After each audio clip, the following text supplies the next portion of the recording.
세분되는 지구입니다.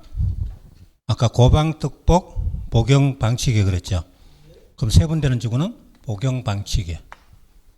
그럼 혹시 시험에 다음 중 세분되는 지구가 아닌 것은 하면 보경방치계 아닌 거 고르면 되죠. 고방특복 고르면 되잖아요. 그러면 보호, 경관, 방제, 취락, 개발진흥 약자를 가지고 연습을 해보는 겁니다. 맨 위에 거 딱 보면서 그죠? 보호, 경관, 방제, 취락, 개발진흥 이런 식으로. 자, 보호지구.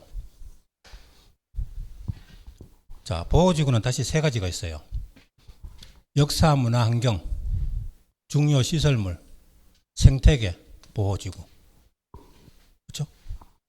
그럼 이름 들으면 대충 뭐 하는 지구인지 짐작이 되죠?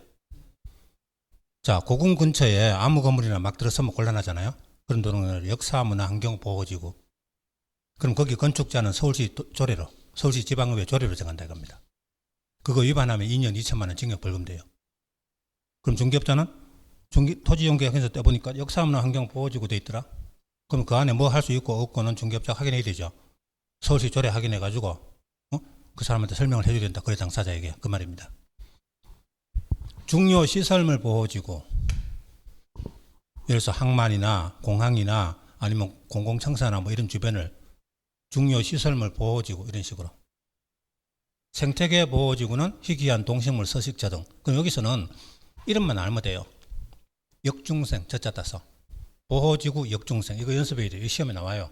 역중생 뒤에 긴 이름은 혹시 기억 못해도 좋은데 왜 시험지에 다 적혀 나오니까. 그럼 첫 자를 동그라미 써서 역중생 아닌 거 하나 골라내면 됩니다. 자, 경관지구는 눈에 보이는 경관이죠. 자연, 시가지, 특화, 경관지구 세 가지가 있어요. 자연, 시가지, 특화. 자, 근데 이거는 자연, 시가지 이건 대충 뭔지 짐작이 되죠. 근데 특화 이게 뭐냐? 특화 경관지구는 수계수변요. 예를 들어서 강이나 호수나 댐이나 근처에 경치 좋은 곳에 그거 가만 놔두면요 그 지역에 막 숙박시설, 음식점 이런 게 막 들어설 수 있죠. 경관을 해칠 수 있잖아요, 그죠? 그래서 그런 동네를 특화 경관지구 해서 건축 제한은 해당 시군 조례로 정한다 이겁니다. 그럼 이거는 이 말만 들으면 이게 뭔지 알 수가 없잖아요. 그래서 특화 경관지구 하면 수계수변 이 말 딱 생각해 놓는 겁니다. 위에 두 개는 뻔하니까 시험에 안 나오고 특화하면 수계수변. 사실은 이 의가 법 조문에는 한 두 줄씩 세 줄씩 내려가요. 근데 그 두 줄 세 줄을 우리가 기억할 수는 없잖아요, 그죠? 핵심 단어 하나만 봐두자 이겁니다. 수계수변 이것만. 그리고 시험 칠 때도 핵심 단어만 딱 찾아서 시험 치면 돼요. 그 중간에만 하나도 필요 없어요. 그래서 첫째 따면 경관지구는 자시특, 자연, 시가지, 특화, 자시특. 근데 방제지구는 재방지죠. 자연, 시가지 두 개요. 근데 잘 보여. 좀 전에 보셨던 경관지구도 자시특이고 방제지구는 자시죠. 자시가 공통이죠. 더구나 자연, 시가지 이름까지 똑같잖아요, 그죠? 그래서 경관지구 자시특, 방제지구 자시 이렇게 연습하면 돼요. 그러면 다음 중 혹시 방제지구는 자연, 시가지, 특화 방제지구 하면 맞다 틀린다? 틀리죠. 방제지구는 특 없죠, 그죠? 좀 전에 까고 헷갈리라고 출제위원들이 그렇게 낸다 이겁니다. 자시특, 특 어디서 봤는데 이러잖아요, 그죠? 경관지구가 자시특이고 방제지구는 자시다. 근데 방제지구에 자시특 하면 특은 틀린 거죠, 그죠? 네, 그런 거 찾을 수 있도록 연습하시면 돼요.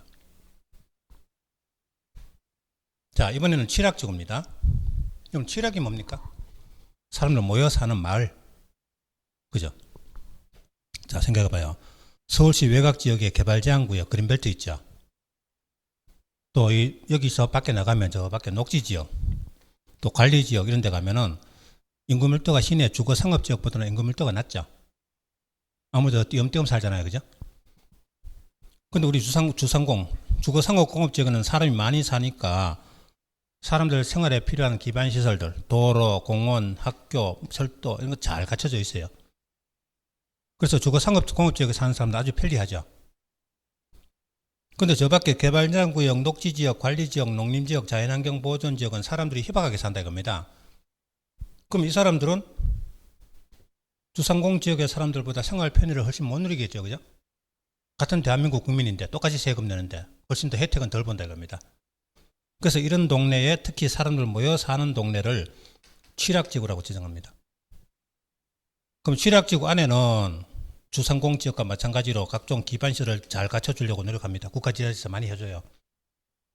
그러면 그런 혜택을 누리고 싶은 사람은 이 바깥에 살던 사람들이 취락지구 안으로 들어와라 이겁니다. 그럼 혜택 누릴 수 있겠죠. 그죠?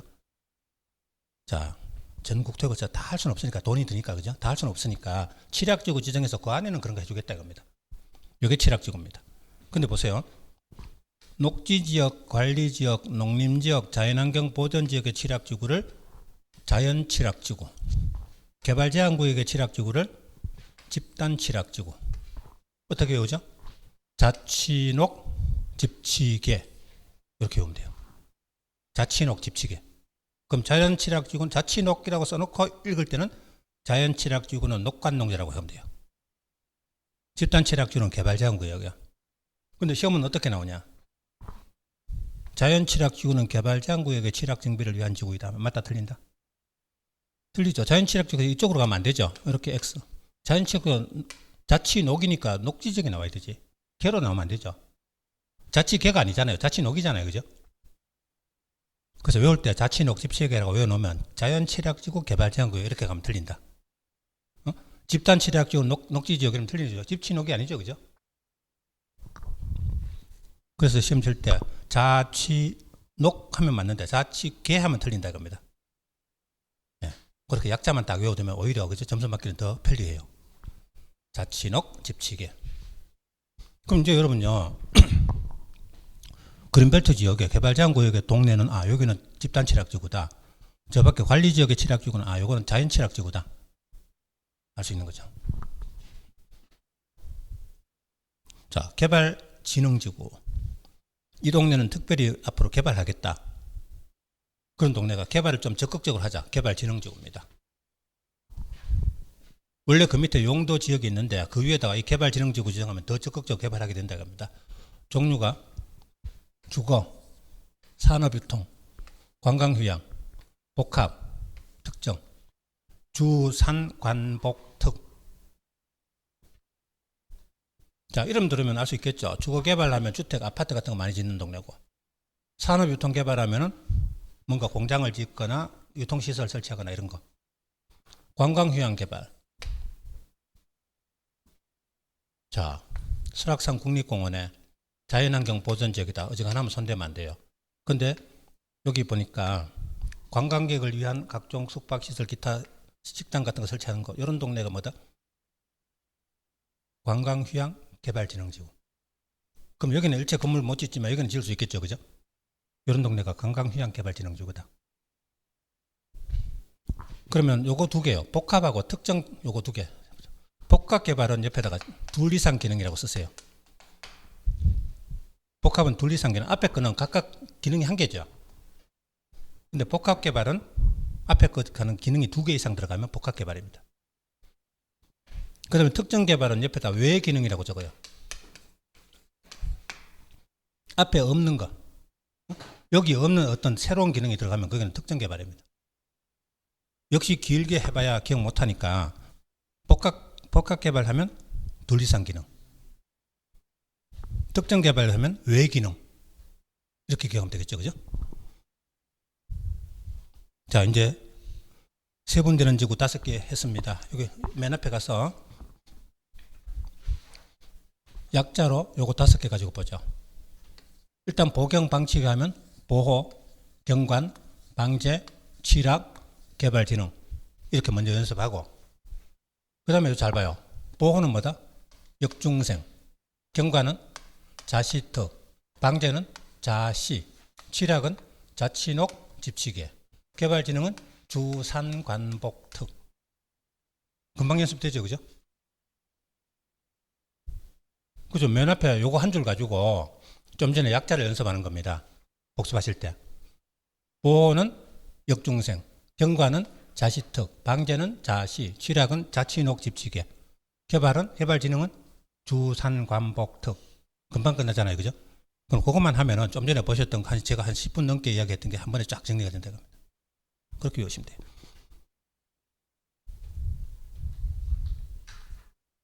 자, 제가 늘 드리는 말씀이 있습니다. 공법은 어렵지 않다. 다만 양이 많을 뿐이다. 그죠? 그죠? 예, 근데 자꾸 듣다 보면요. 우리가 외국어 배운 것도 같아요. 우리 외국 처음 가가지고 이민 갔다 싶시다. 그러면 학교에서 우리 뭐 중고등학교 영어 공부 열심히 했더라도 외국에 가서 외국 사람들 말 들으면 바로 들립니까? 안 들리잖아요. 그죠? 근데 거기서 몇 년 생활하면 어떻게 돼요? 비슷한 말 듣고 자꾸 들으면 그 중에 들리는 말이 생기죠. 그죠? 외국어 공부하는 거 똑같다 생각하시면 돼요. 그죠? 네. 그리고 맨 처음 공부하시는 분은 민법하고 공법하고 어느 게 어려워요? 민법이 어렵죠. 민법은 일상생활에 쓰지 않는 용어를 쓰잖아요. 그죠? 근데 공법은 복잡하긴 하지만 가만히 생각해 보면 뭔가 알긴 알거든요. 그래서 공법은 어렵지 않습니다. 이제 공법 힘든 게 뭐냐면 하도 많으니까. 그래서 저희들이 만약에 여러분 그 자료를 만들어 드린다면 마음 안 먹으면 되는데 자꾸 마음을 먹어요. 새로운 자료 만들어 보려고. 그럼 한번 들어가 버리면 시간 끝도 없이 걸려요. 왜냐면 하도 많으니까 계속 넘어가도 계속 할 게 남아 있어요. 그죠? 그래서 자료 하나 만약에 새로운 자료 들어가면요. 그거 만드는데 2달, 3달 걸립니다. 예, 그만큼 그 간단한 아까 프린트 저런 것 같지만요. 저것도요. 신경 많이 쓰이거든요. 그 엄청나게 몇 년에 걸려가지고 계속 수정하고 있는 자료입니다. 그런데 암만 자료 주면 뭐합니까? 여러분이 소화 안 시키면 아무 소용없는 거죠. 그죠? 예. 어쨌든 자꾸 보셔야 돼요. 예. 그러니까 커피 한 잔 드시면서도 밑에 프린트 깔아놓고 보세요. 그죠? 합격하려면 그래야 됩니다. 세분. 이건 아직까지 안 해도 돼요. 아직 시험 나온 적도 없고 하니까 아직 하지 맙시다.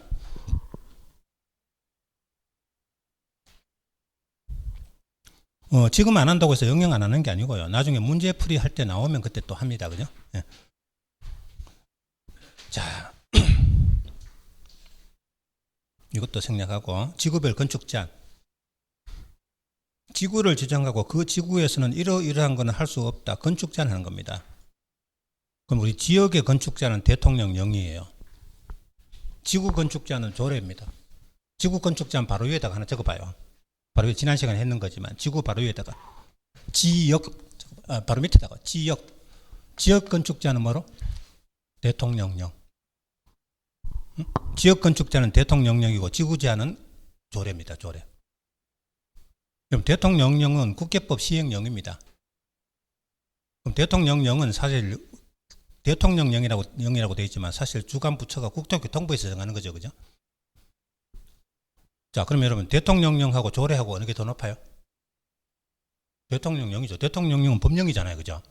전국이 공통으로 적용되는 거죠. 근데 조례는 해당 시군에서 정하니까 해당 시군에서만 적용되는 거죠. 대통령령이 더 높다. 근데 지역 건축 제한은 우리가 공부를 해야 돼요. 왜냐하면 전국에 공통 적용되니까 시험에 나오는 거죠. 근데 지구 건축 제한은 해당 시군만 적용하니까 전국 시군이 다 다르죠. 그죠? 시험에 낼 수가 없다 이겁니다. 그러면 지구별 건축 제한은 대부분 조례로 정해요. 그럼 조례로 정한다 이것만 알면 되는 거지. 그 안에 뭐 구체적인 거는 공부할 필요가 없다는 거죠. 그죠? 근데 지구별 건축 제한은 특별히 몇 개 지구는 조례가 아니고 법령으로 정하는 게 몇 개가 있어요. 그럼 그거 몇 개만 공부하고 나머지 생각 안 나면 전부 조례 그러면 됩니다. 그리고 이 국계법의 조례는 전부 도시계획 조례라 그래요. 국계법, 개발법, 정비법에서는 전부 도시계획 조례고 건축법은 건축 조례고. 자, 그럼 여기 어떤 식으로 되어 있냐 한번 봅시다. 경관지구에서는 경관보호에 장애된다고. 조례로 정하는 건축물은 건축할 수 없다. 건축자는 어디에 나온다? 조례. 자, 옛날에는 뭐 풍치지구 뭐 이런 것도 있는데 풍치가 일본식 말이거든요. 그래서 풍치지구 없애고 경관지구로 다 바꾼 겁니다. 옛날에는 저 아차산의 워커힐 근처에 그죠? 풍치지구 그랬는데 그 일본식 말 쓰면 안 되죠. 그래서 경관지구로 이름이 바뀌었다. 그럼 내가 만약에 그 지역에 가서 중개업을 하는데 토지 이용계획 확인서 떼보니까 경관지구 돼 있다 이겁니다. 그러면 매수인 보고 아니 그 땅 사는 사람 보고 여기 경관지구다 이거 알려줘야 되죠. 그죠? 그럼 그거 경관지구로 알려주기만 하면 됩니까? 그 사람들은 그런 거 모르잖아요. 그죠? 그럼 중개업자가 서울시 도시계획조례 확인해가지고 경관지구는 요런 거 할 수 있고 이런 건 할 수 없다고 알려줘야 돼요. 그죠? 그거는 우리 중개사 시험에는 안 나오지만 중개업 할 때는 알려줘야 돼요. 그게 바로 경관지구죠. 그럼 여기서 우리가 공부할 건 뭐다? 요것만 알면 돼요. 경관지구는 조례로 정한다. 건축장. 아시죠? 조례. 근데 이 조례가 도시계획 조례죠. 근데 23회 때 경관지구 건축자는 도시계획위원회가 정한다. 틀렸다. 서울시장 밑에 있는 도시계획위원회가 정하는 게 아니고 서울시의회에서 만드는 서울시 도시계획조례. 이름이 비슷하잖아요. 그죠? 이건 도시계획조례, 이건 도시계획위원회. 그럼 사람들 공부하다가 덜 이렇게 봤는데 이렇게 하는 거 같은 거 아이가 싶어 동그라미 치는 사람 있겠죠. 그죠?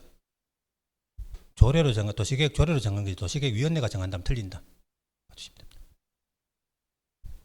방지구 건축자는 조례입니다. 재예방에 장애된다고 조례로 정하는 결국 어때요? 전부 조례죠. 보호지구도 뭐요? 조례. 그러니까 많이 적어놨지만 우리가 공부할 거는 경관, 방제, 보호지구 전부 뭐로 정한다? 건축자는 조례. 그거 마시면 돼요. 특정 용도 제한지구. 아까 특정 시설 입지를 제한하는 거죠. 주택가나 학교 근처에 주거 기능, 교육 환경이 저해되는 거. 역시 조례로 정하는 건축물 건축할 수 없다. 자, 수원시에 학교 근처에 특정 용도 제한지구 지정되어 있더라. 중개업자가 확인해 보니까. 그러면 건축자는 뭘 찾아야 돼요? 수원시 도시계획 조례. 조례 찾아가지고 한다. 역시 여기도 조례. 그럼 좀 전에 보셨던 4개 지구는 전부 다 조례다. 생각 안 나면 조례 그러면 됩니다. 자, 근데 조례에 의하지 않는 경우, 그럼 다음 몇 가지는 조례로 하는 게 아니고 다른 걸로 정한다. 요거 몇 개만 하고 나머지 생각 안 나면 전부 조례 그러면 됩니다. 자, 첫째, 고도지구.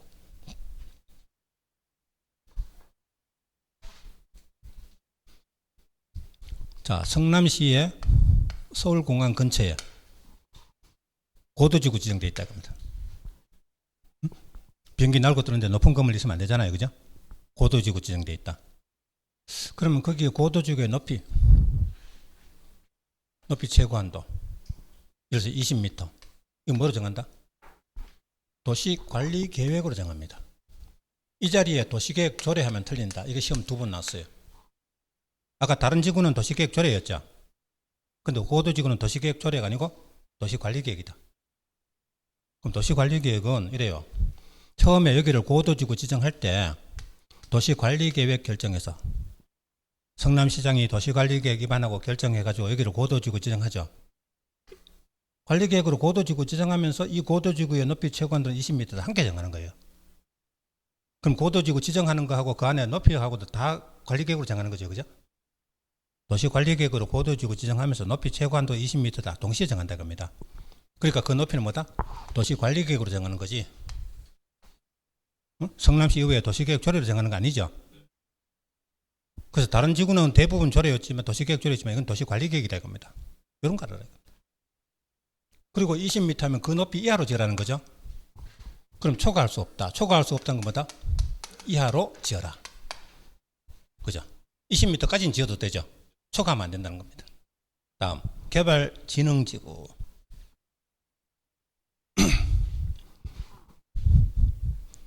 여기 원래 용도지역이 뭐였던 간에 그 위에 개발진흥지구 지정하면 원래 그 지역의 건축자는 무시하고 개발진흥지구의 건축자를 따로 정한다고 합니다. 그럼 대통령 국회부시인데 이건 무시하고요. 이게 중요한 게 아니고 요거 1, 2, 3번 요거. 이 동네가 만약에 개발진흥지구 정하면 법에 정해진 지역별 건축자 무시하고 개발진흥지구에 대해서 첫째, 그럼 이 동네를 개발하려면 지구단위 계획이나 개발계획 같은 거 수립해요. 응? 국가나 지자체 같은 데서 이 동네 지구단위 계획 또 개발계획 이런 거 정합니다. 그럼 이게 수립되어 있다면 그것에 위반하면 안 된다. 일단 첫 번째 건축자는 뭐로 정한다? 지구단위 계획이나 개발계획으로 하는 거죠. 근데 아직까지 이게 수립 전이다. 아직까지는 수립 못했다. 그때는 뭐다? 조례로. 그때는 조례로 정하는 거예요. 그럼 이거는 수립하기는 할 건데 아직까지 수립 전이다. 근데 일단 조례로 하는 것만 할 수 있고 그 외에는 못 한다는 거죠. 그죠? 세 번째 거는 수립 안 해하기로 했을 때 개발진흥지구는 지정되어 있는데 지구단위 개발계획은 수립 안 하겠다. 이렇게 되어 있을 때는 그때는 뭐? 그때는 요 개발진흥지구 밑에 속한 원래 지역 있죠. 이 동네가 만약에 주거지역이었으면 요 주거지역에 허용되는 거. 즉 해당 지역 허용 건축물을 건축할 수 있다. 3단계입니다. 시험은 요게 나왔어요. 자, 그러면 개발진흥지구는 첫째 뭐다? 도시계획 조례를 하는 건 아니죠. 근데 첫째 지구단위계획 개발계획 수립되어 있다면 건축자는 이것에 따른다. 근데 요거 수립하기는 할 건데 아직 수립 전이다. 그때는 조례를 정하는 대로 할 수 있다. 세 번째는 이런 거 아예 수립하지 않기로 했을 때는 개발진흥지구는 되어 있는데 이런 계획 수립하지 않기로 되어 있을 때는 그냥 그 밑에 속한 해당 지역 건축자, 이 지역에서 허용될 지난 시간에 했던 거죠, 그죠? 그거 정한다. 요 3단계 보시면 되겠습니다. 자, 이번에는 복합용도지구입니다. 아까 복합용도지구는 지정할 수 있는 지역이 어디다? 1일개라 그랬죠? 일반 주거, 일반 공업, 계획관리 1일개. 여기 시험 나왔어요. 근데 주의할 거는 뭐다? 일반 상업은 아니라 그랬죠? 옆에 일반 상업 X 33매 2년 전에 시험에 나왔어요. 그죠? 3년 전이죠. 3년 전. 1일개. 여기 일반 상업지역에서 틀렸다. 시험 나왔어요. 자, 그러면 만약에 일반 주거지역 위에다가 복합용도지구를 지정하면 그럼 해당 지역이 일반 주거지니까 일반 주거지역 건축할 수 있는 건 당연히 할 수 있죠. 그러면서 준주거지역 것도 할 수 있다. 응? 서울 시내 어떤 동네가 일반 주거지역인데 그럼 보면은 일반 주거지역 할 수 있는 건데 그 지하철역 근처에다가 복합용도지구 지정하면 일반 주거지역 허용 건축물도 할 수 있고 준주거지역 허용 것도 할 수 있다. 그럼 거기는 좀 더 많은 용도의 건물 지을 수 있는 거죠. 그죠? 그런 겁니다.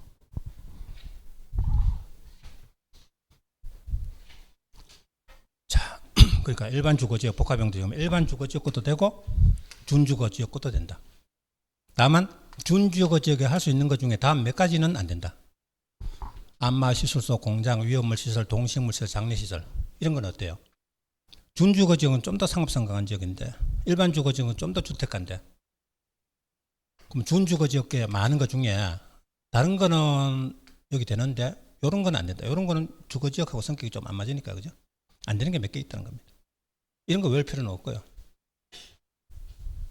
자, 일반 공업지역 위에 복합용도지구 정하면 일반 공업지역 것도 되고 중공업지역 것도 된다.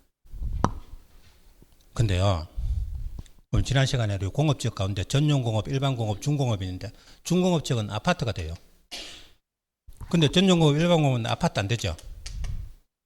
근데 일반공업지역 위에 복합용도지구 지정하면 일반공업지역 것도 되고 중공업 것도 되죠. 다만 중공업지역에 아파트 되는 거 있었죠. 그건 안 돼요. 응? 원래 일반공업지역은 아파트 안 되는 거잖아요. 근데 그 위에 복합용도지구 지정하면 준공업지역 것도 된다 하지만 중공업지역에 아파트 되는 거, 아파트는 일반공업지역이 안 되는 겁니다. 복합용도지구 지정하면 중공업지역 것도 할 수 있는데 다만 중공업지역에 할 수 있는 것 중에 아파트는 일반 주거지가 복합용도구 지정하더라도 아파트는 안 된다. 네, 기타. 자, 그리고 이렇습니다. 여러분 이론 강의 들을 때 너무 스트레스 받지 마세요. 여기서 뭐 다 알아야 된다가 아닙니다. 그 아는 거는 나중에 문제풀이 할 때 해가는 겁니다. 여기서는요 대충 윤곽 정도만 잡고 길만 이렇게 보면 돼요. 한 5, 60% 정도만 이해하면 된다. 그런 식으로 보시면 됩니다. 자, 칠학지구 갑니다. 자치녹 집치계죠. 자연칠학지구 녹간농자지역, 집단칠학지구는 개발제한구역. 그러면 자연칠학지구 옆에다가 녹간농자라고 적어봐요. 녹간농자. 녹간농자 지역의 자연칠학지구. 여기 건축자는 대통령령입니다. 그럼 대통령령은 국회법 시행령 법령이죠. 근데 저 밑에 집단칠학지구는 뭐예요? 개특법이죠. 집단칠학지구는 개발제한구역이거든요. 개특법. 그리고 개발제한구역에 관한 칠학지구, 집단칠학지구의 건축자는 우리 시험에 안 나와요. 왜? 개특법이 우리 시험 범위가 아니거든요. 근데 이게 한 10년 전에만 해도 개특법이 중개사공법의 시험 범위였어요. 그때는 저걸 공부해야 되는데 여러분은 다행히 저거 안 해도 됩니다. 상당히 지저분한 법이거든요. 공부하기 참 골치 아파요. 근데 개특법은 안 해야 된다. 그러니까 집단취락지구는 개특법에 나온다. 공부 더 이상 공부할 필요 없다. 근데 자연취락지구는 뭐다? 대통령령, 국계법 시행령. 그러니까 자연취락지구는 우리 시험에 나오는 거죠. 근데 보세요. 아까 지구별 건축자는 대부분 조례로 정했죠. 근데 조례는 시군마다 다 다르죠. 그래서 우리 시험에 낼 가능성이 적은데 이 자연취락지구는 지역건축장과 마찬가지로 대통령령이에요. 전국의 공통입니다. 그러니까 우리 시험에 나온다 이겁니다. 근데 저게 왜 중요하냐면 잘 보세요. 저게 시험에 잘 나오는 이유가 중개업자가 중개하는데 중개 대상물이 도시지역의 녹지지역, 저 밖에 관리지역, 농림지역, 자연환경 보전지역, 우리 국토 중에 상당수죠, 그죠? 그 중에 사람들 모여 사는 마을, 그런 동네가 취락지구죠. 거기 있는 부동산, 토지든 건물이든 중개하는 거 전부 이거 건축자에 걸리는 거예요, 그죠? 그리고 이거 조례가 아니고 전국 시군이 공통이죠. 그러니까 나중에 중개하다 보면 자연취락지구에 부동산을 그 중개할 일이 많다는 겁니다. 그래서 그게 시험에 나오는 거예요, 그죠? 관리지역 안에 사람 모여 사는 마을 이거 부동산 전부 거의 다 이거거든요.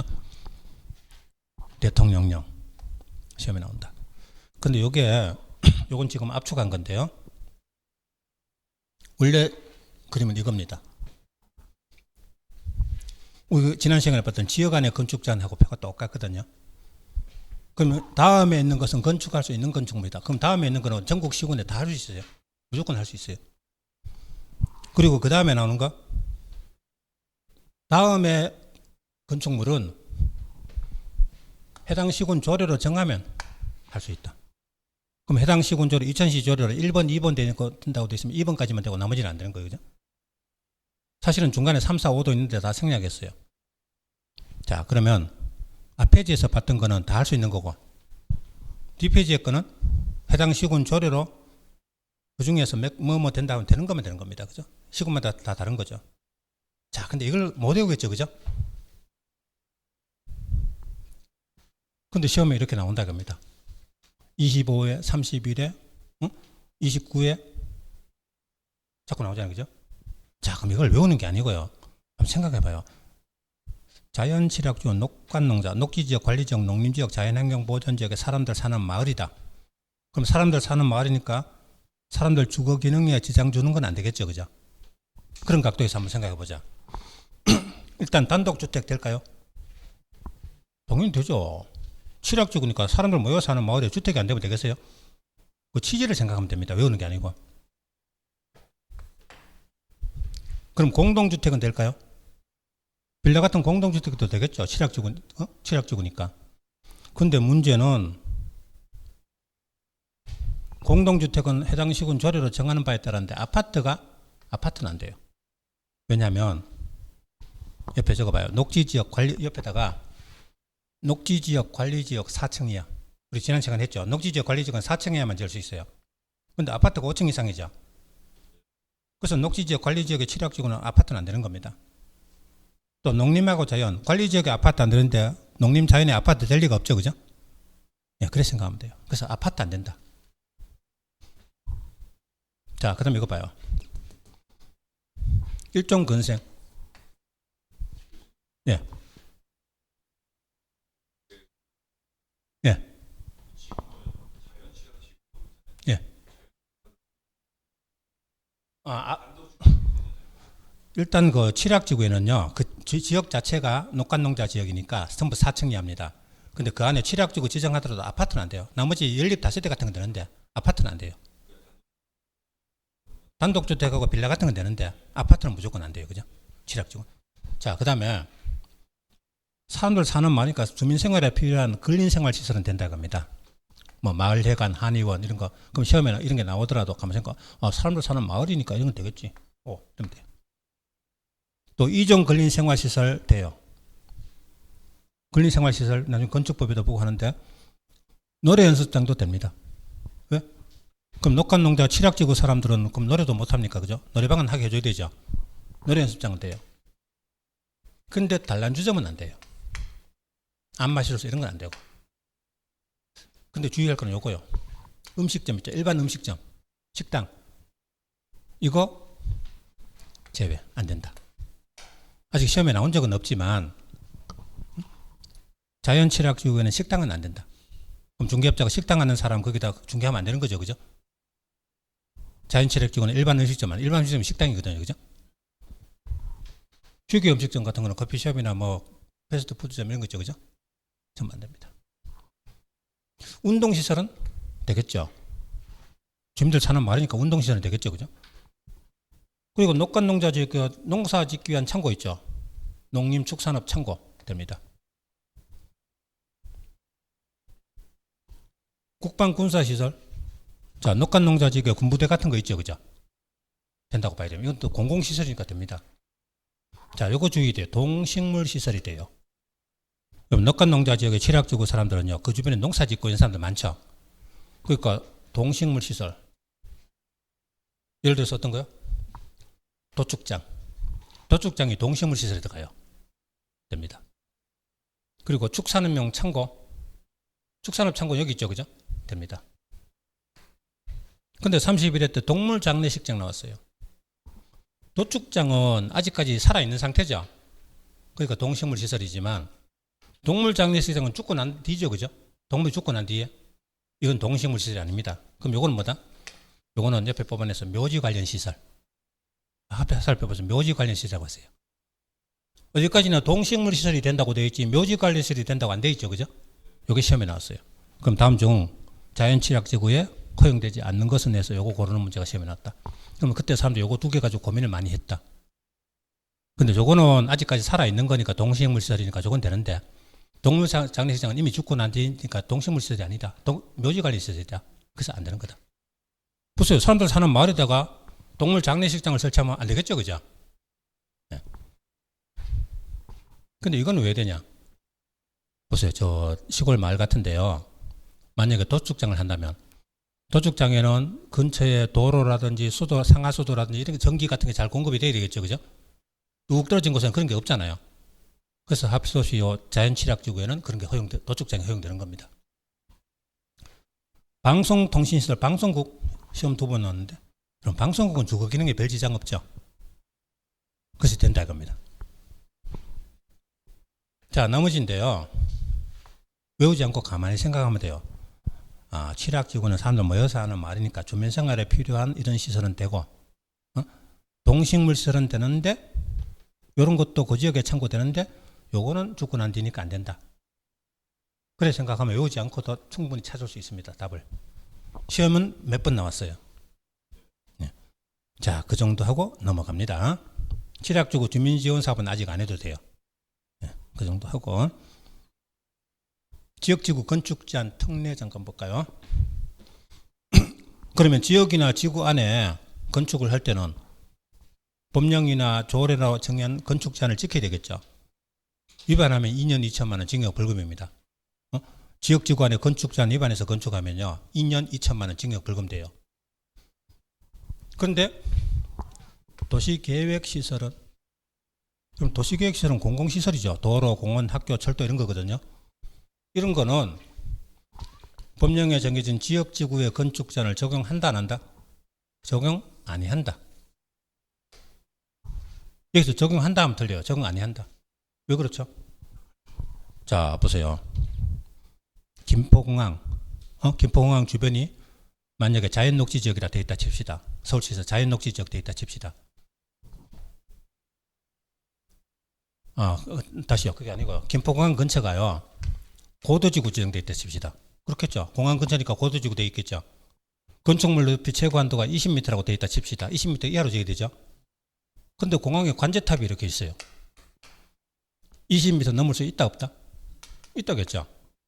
관제탑은 도시계획 시설이잖아요. 공공시설이잖아요. 그죠? 그러면 고도지구 건축단 적용 안 한다. 20m 초과에 지을 수도 있다. 맞죠? 자, 녹지지역에 4층 이하로 지어라 했는데 이천시에서 시청 청사를 녹지지역에 짓는다. 그러면 5층 이상 지어도 돼요. 시청 청사는 도시계획 시설이죠. 공공시설이잖아요. 그죠? 지역지구 건축단 적용 안 한다. 원래 취지가 지역지구 건축자는 공공복리를 위해서 개인의 권리를 제한하는 거거든요. 개인의 재산권을 제한하는 거죠. 그죠? 근데 도시계획시설은 그 자체가 공공복리를 위한 시설이죠. 이건 국가지자체가 하는 거잖아요. 그죠?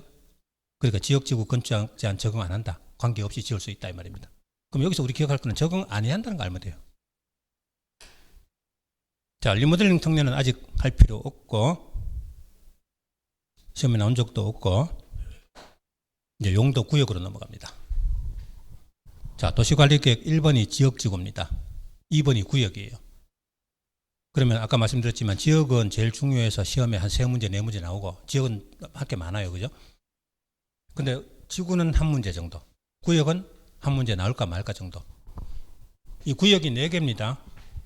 개, 도, 수, 시. 개발제한구역, 도시자연공원구역, 수산자원보호구역, 시가와 조정구역 4개입니다. 개도시시구역. 근데 이게 왜 시험에 잘 안 나오냐면은 개발제한구역, 그 다음에 도시자연공원구역, 수산자원보호구역 3개는 국계법의 구역인 건 맞지만 그 지정 절차나 행위자는 따로 법률로 정한다 이렇게 돼 있어요. 그래서 다른 법으로 넘어가요. 그래서 국계법을 하는 게 아니다 이겁니다. 그래서 시험에 안 나와요. 따로 법률. 근데 시가와 조정구역 하나만 국계법을 합니다. 그래서 범위가 적기 때문에 시험에 한 문제 나올까 말까 정도다 이런 얘기입니다. 자, 그러면 용도 구역 개, 도, 수, 시 4개가 있는데 기본적으로 어떤 지역이 지정돼서 예를 들어서 여기가 녹지지역이다 겁니다. 그 위에다가 도시자연공원구역을 지정했다 칩시다. 그러면 이 도시자연공원구역에는 그 용도지역, 녹지지역의 건축제한 적용 안 하고 요 도시자연공원구역 건축제한 요거 정해진 거 요거 적용한다 이겁니다. 그러면 이렇게 구역을 정하면 원래 지역 안의 건축 제한을 역시 강화 또는 완화다. 강화하는 경우도 있고 완화하는 경우도 있다. 그런데 아까 말씀드렸듯이 지역지구의 건축 제한을 강화하기 위하여 지정한다. 이러면 틀리는 거죠. 구역 종류에 따라 강화하는 것도 있고 완화하는 것도 있다. 이겁니다. 강화 또는 완화. 도시관리계획 결정으로 지정합니다. 관리계획 몇 번요? 2번이죠. 관리계획 1번이 지역지구 지난 시간에, 구역은 2번, 3번이 기반시설이죠. 그죠? 근데 주의할 거는 도시기본계획으로 결정한다 이러면 안 된다는 거. 자, 지난 시간에 우리 광역도시계획, 도시기본계획, 도시관리계획 이런 거 봤죠? 그럼 지역지구 구역 정하는 건 전부 관리계획이지 기본계획으로 하면 틀리죠. 이런 거는 시험 칠 때 틀릴 사람 아무도 없어요. 근데 문제는 나와요. 그리고 작년에 부동산의 개론 시험에도 공법 문제가 하나가, 그죠? 예를 들어서 그저께 어느 학원에 개론 교수님이 저한테 전화가 왔어요. 개론 이제 강의하다 보니까 문제지에 그런 게 하나, 작년 문제 하나 나오니까 뭐냐니까 도시계획 수립 대상 지역에 이렇게 됐어요. 지구 단위 계획은 도시계획 수립 대상 지역의 일부에 대하여 수립하는 도시기본계획이다. 맞다 틀린다? 처음 듣는 분은 물론 모르겠죠, 그죠? 근데 전에 공부하셨던 분은 맨 끝에 도시기본계획이다 이게 틀리는 거죠. 지구 단위 계획은 도시관리계획이죠. 도시관리계획 5번이 지구 단위 계획이잖아요, 그죠? 근데 앞에 거 다 뭐 맞다 치고 맨 끝에 도시기본계획이다 이래서 틀렸다는 겁니다. 이거 마찬가지입니다. 구역은 뭐로 결정한다? 도시관리계획으로 결정하지 도시기본계획을 하는 거 아니라는 거죠, 그죠? 예, 그 정도. 자, 그 다음 구역 4가지 가운데 첫 번째가 개발제한구역입니다. 그린벨트죠. 이거는 우리 시험에 자세히 안 나오니까요. 자, 보세요. 이 그린벨트 개발제한구역이 처음 지정된 게 우리나라에서는 1969년. 응? 자, 원래 개발제한구역 그린벨트는 영국에서 옛날에 시작된 제도인데 그걸 우리나라에 도입했어요. 자, 69년도 되니까요. 택지가 부족하니까 그 전까지만 해도 도시화 돼서 지방 사람들이 올라왔을 때 집이 모자라니까, 땅이 모자라니까 전부 단독주택 지어 살았죠, 그죠? 서울에 땅이 부족하니까 자꾸 밖으로 나가면서 계속 주택을 짓게 되는 겁니다. 그래서 그런 거 보고 정부에서요, 서울시 주변에 돌아가면서 여기를 개발제한구역 이렇게 지정했어요. 여기는 개발 제한하면 개발을 못하죠, 그죠? 건축물 못 짓죠. 그래서 하늘에서 내려다보면 어때요? 녹색 끈으로 도시가 쌓여 있는 것 같습니다. 그래서 그린벨트라고 하는 겁니다. 그리고 이 개발제한구역에는 철저하게 건축잖아요. 건축물 신축은 당연히 안 되고 기존 집을 고치는 거, 증개축도 철저하게 못합니다. 그죠? 손대면 3년 3천만 원 징역 벌금 아주 강력하게 처벌했어요. 그죠? 그러면 도시민들은 다음과 같은 많은 혜택을 누릴 수 있습니다. 그럼 다수는 혜택을 누리는데 문제는 뭐죠? 요 개발제한구역에 땅 가진 사람들은 손해가 많죠, 그죠? 졸지에 자기들 재산 가치가 하락하고 아무것도 못하는 거죠. 팔리지도 않고. 자, 개발제한구역의 지정 목적은 도시의 무질서한 확산 방지. 그래서 우리 보세요. 지하철 타고 저 서울에서 성남시로 나오거나 일산 넘어가면은 중간에 녹지가 많이 있죠. 개발제한구역 지정해서 개발 못하도록 했기 때문에 그게 남아있는 겁니다. 근데 일본 동경 가면 어때요? 일본 동경은 나가도 녹지 구경하기 힘들어요. 옛날에 그런 게 없어가지고 막, 그래서 일본 토지학자들이 한국에 와보고 서울시의 개발제한구역 보고 부러워하는 겁니다. 그죠? 그럼 우리나라에서 그때 당시에 그게 가능했던 거는 군사정부니까 가능했죠. 지금처럼 민간정부 같으면 소송하고 야단나죠. 그죠? 그럼 못하죠. 그죠? 그때니까 가능했던 겁니다. 근데 최근에 왔었대요. 서울에 택지가 부족하니까 개발제한구역을 자꾸 해제하죠. 그래서 일산 가다 중간에 보면 아파트 계속 들어서잖아요. 그죠? 은평 뉴타운부터 해서 그 뒤로 계속. 예.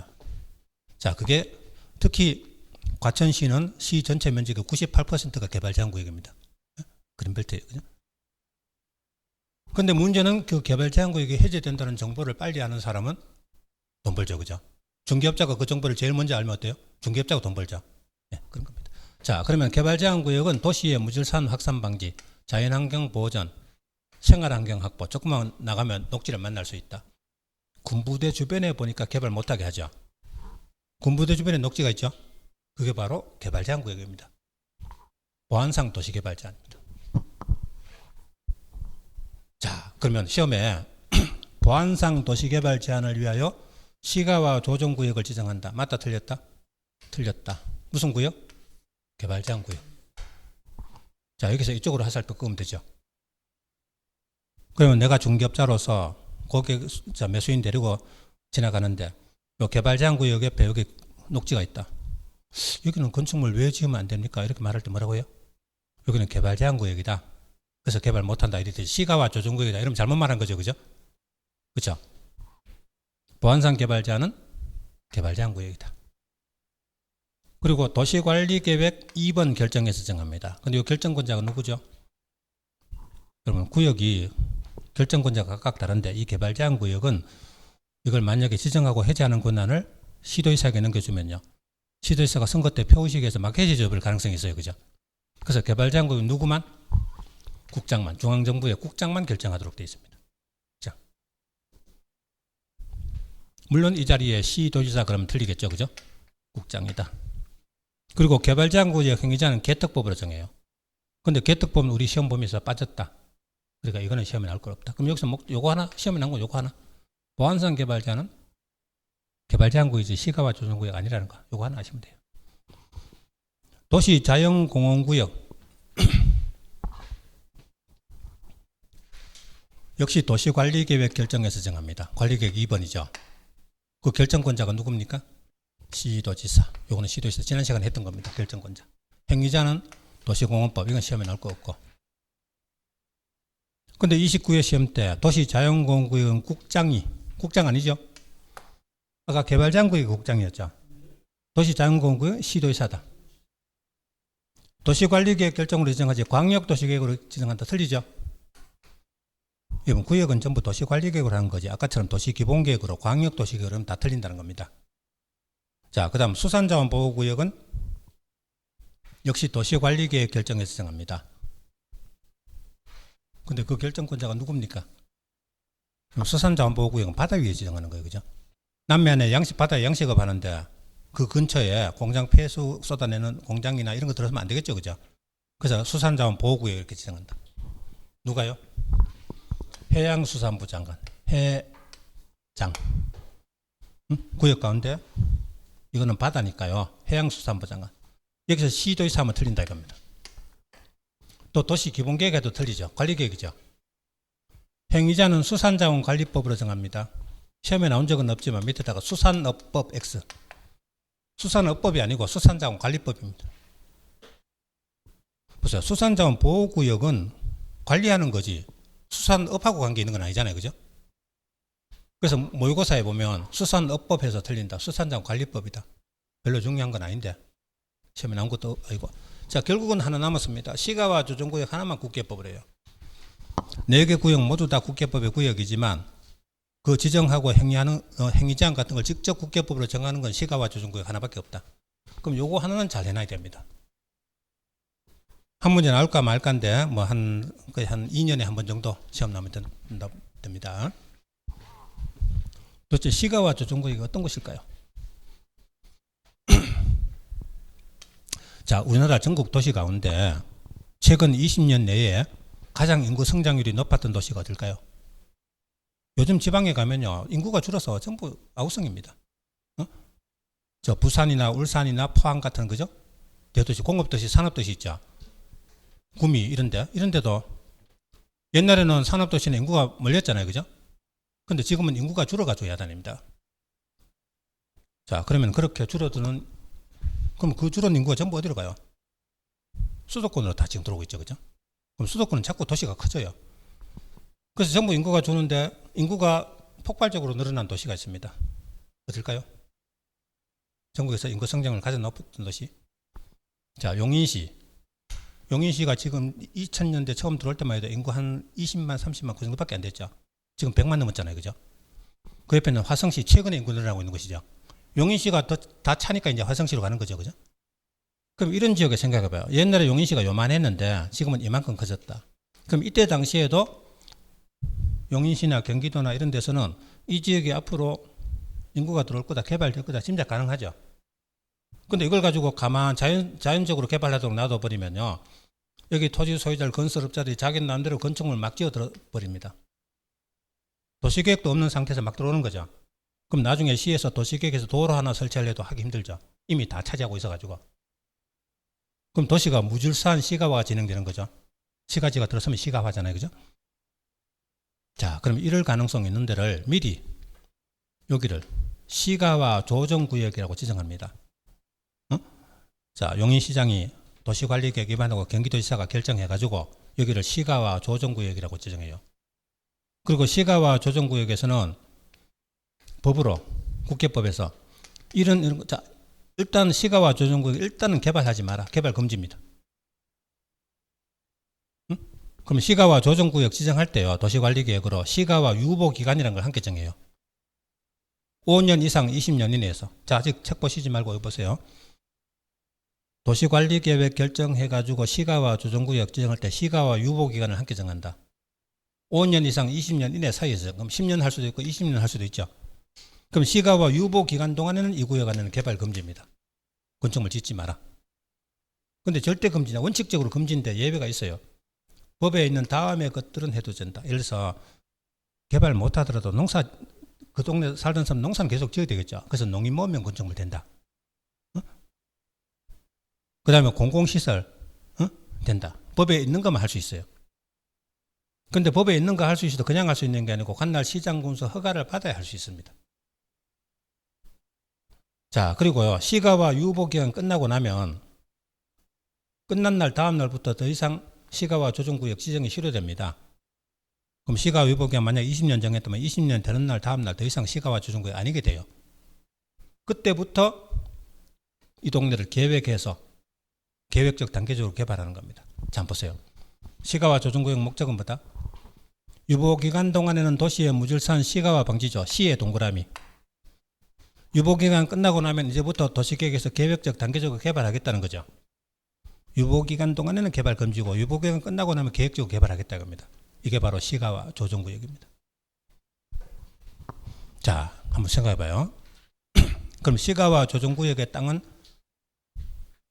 투자할 대상이다, 아니다?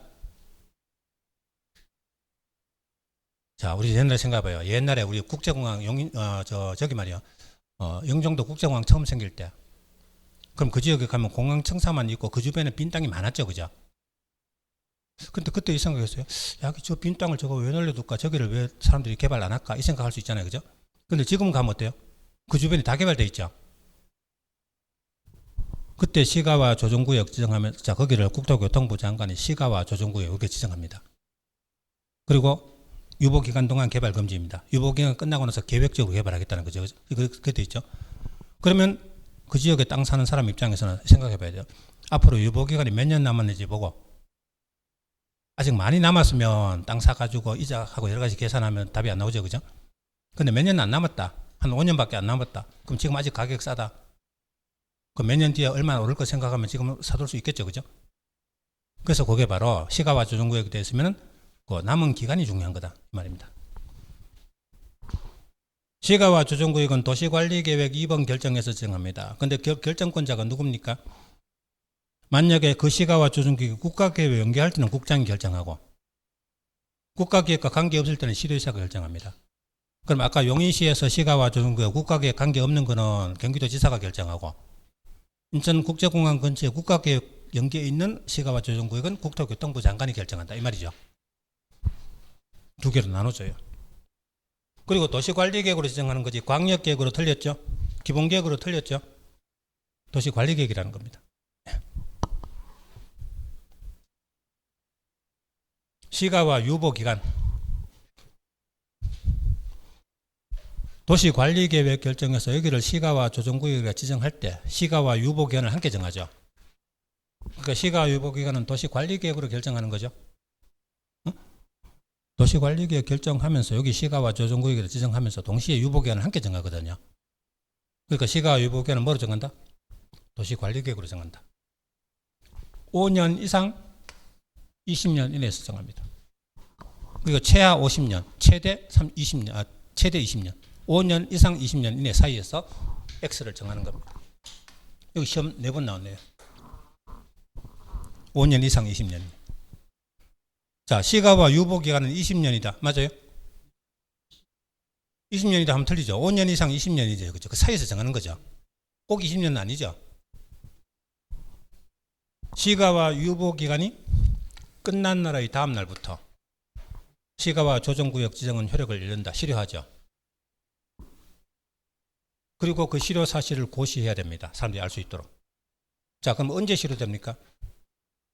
끝난 날에 실효합니까? 시가와 유보기간은 끝난 날에 실효해요? 아니죠. 끝난 날 다음 날 실효하죠. 자, 공법에는 대부분 다음 날입니다. 그죠? 유보기간 끝난 날 다음 날, 3년 다음 날, 20년 다음, 그죠? 20년 다음 날 이런 식으로 한지처분 공고일 다음 날.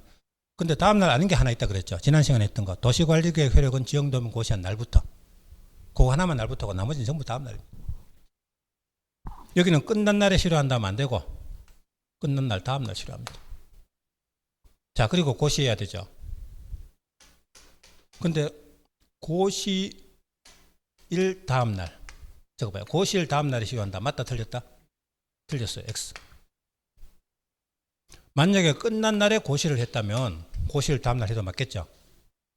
근데 꼭 끝난 날에 고시해야 된다는 건 없거든요. 그냥 나중에 고시해도 돼요. 그러니까 고시일 다음 날 하면 틀리죠. 이런 걸 자꾸 장난을 치는 겁니다. 출제하는 사람들이. 그죠? 끝난 날 다음 날 실효하고 고시해야 되는데 여기서 끝난 날 실효한 데도 틀리고 고시일 다음 날 실효한 데도 틀리고 언제? 끝난 날 다음 날 실효한다. 아셨죠? 예. 요런 수법에 걸리지 말아야 합니다. 예. 자, 시가와 조정구역 행위자함 보시겠는데 좀 지루하니까 좀 쉬었다가 그죠? 하도록 하겠습니다.